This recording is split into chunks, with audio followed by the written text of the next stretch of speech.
नालंदा जिले के वेण प्रखंड अंतर्गत आंट पंचायत के बिशुनपुर गांव में बुधवार को यात्री शेड का विधिवत उद्घाटन किया गया।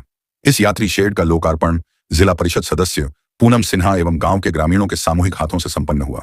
करीब 3,50,000 रुपए की लागत से बने इस यात्री शेड के उद्घाटन कार्यक्रम में बड़ी संख्या में ग्रामीण मौजूद रहे। इस मौके पर जिला परिषद सदस्य पूनम सिन्हा ने कहा कि यह योजना पिछले लगभग 2 वर्षों से लंबित थी।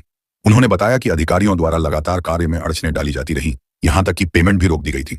उन्होंने कहा कि मैंने हर टेबल पर जाकर इस समस्या का समाधान कराने की कोशिश की, लेकिन जब कहीं से राहत नहीं मिली तो अंततः न्यायालय का दरवाजा खटखटाना पड़ा। न्यायालय से उम्मीद थी और न्यायालय ने मेरी बात सुनी, जिसके बाद भुगतान हुआ और आज इसका उद्घाटन संभव हो पाया। मैंने संकल्प लिया था कि जब तक पेमेंट नहीं होगा तब तक उद्घाटन नहीं करूंगी। साथ ही उन्होंने नालंदा विधानसभा के वर्तमान विधायक सह मंत्री पर हुए हालिया हमले पर भी प्रतिक्रिया दी।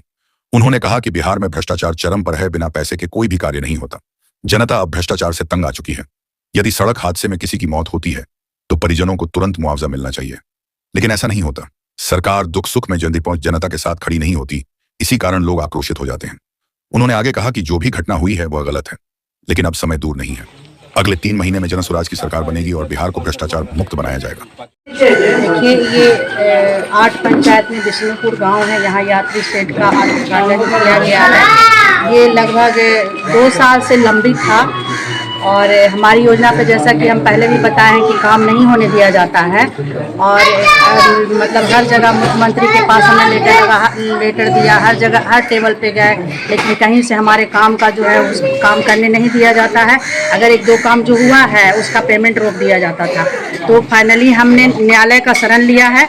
न्यायालय से उम्मीद थी, उसी उम्मीद पे इस यात्री शेड का पेमेंट हुआ है और मैंने प्रण लिया था कि जब तक पेमेंट नहीं होगा कहीं उद्घाटन नहीं करूंगी। तो इसका हुआ है, इसलिए मैं आज यहाँ पे उद्घाटन करने आई हूँ। आज देखा त्रस्त है, भ्रष्टाचार इतनी चरम सीमा पे है यहाँ पे कि लोग क्या करें। प्रशासन जो है कि सरकार के नियंत्रण में नहीं है, तो लोग इतना त्रस्त हो चुके हैं कि कोई काम होता नहीं है, तो जनता भी बेकाबू हो चुकी है बिल्कुल। तो ये सब तो चीज़ें होते रहती है, तो हम चाहते हैं कि भाई भ्रष्टाचार से मुक्ति मिले लोगों को और अगले 3 महीने बाद निश्चित ही सरकार हमारी जनस्वराज की आ रही है और भ्रष्टाचार से निश्चित ही मुक्ति भी मिलेगी। हालांकि इस तरह से नहीं होना चाहिए था, लेकिन जैसा कि प्रशासन पे नियंत्रण नहीं है सरकार का, वैसे ही ग्रामीणों ने अपना नियंत्रण उनका इतना परेशानी जो झेले है। कहीं अगर किसी का दुर्घटना होती है तो उस समय तत्काल उन लोग को मुआवजा नहीं मिलता है, तो ग्रामीणों का स्वाभाविक है नियंत्रण आपा होना, ये तो होना ही था।